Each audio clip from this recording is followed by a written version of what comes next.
सो करते हैं question number 60। Question number 60 हमको कह रहा है कि हमारे पास एक क्लोज लूप है और यहाँ पे एक प्रोटॉन है जो मूव कर रहा है इस डायरेक्शन में।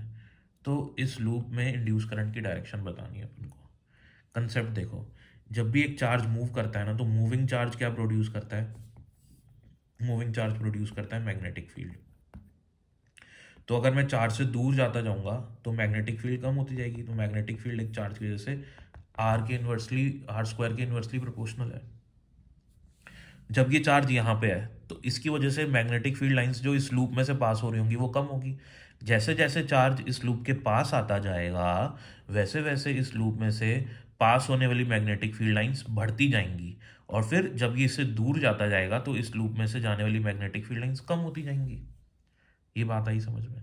अब इस चार्ज की वजह से, क्योंकि पॉजिटिव चार्ज है, तो मैं इसको करंट के जैसे भी ट्रीट कर सकता हूँ ना करंट के जैसे, क्योंकि करंट क्या होता है?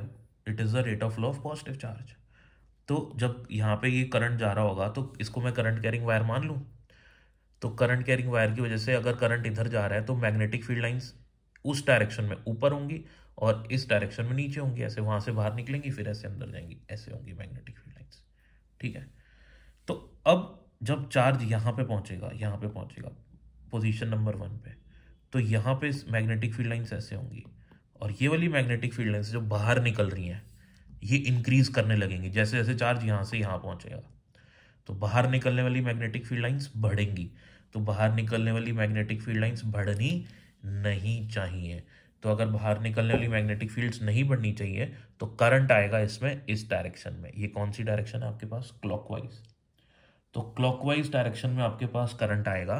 तो क्लॉकवाइज डायरेक्शन में जो करंट आएगा वो बाहर वाली जो मैग्नेटिक फील्ड लाइंस है उनको अपोज करेगा, है ना। करंट, ये करंट आ गया और करंट की मैग्नेटिक फील्ड लाइन आएगी अंदर।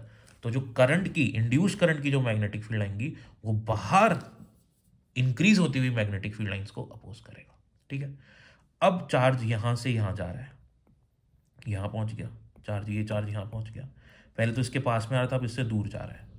तो अब वही चीज, बाहर जाती हुई मैग्नेटिक फील्ड लाइंस कम होनी शुरू हो जाएंगी क्योंकि अब ये चार्ज इससे दूर हो रहा है। तो बाहर निकलने वाली मैग्नेटिक फील्ड लाइंस क्या होंगी बेटा? कम होंगी।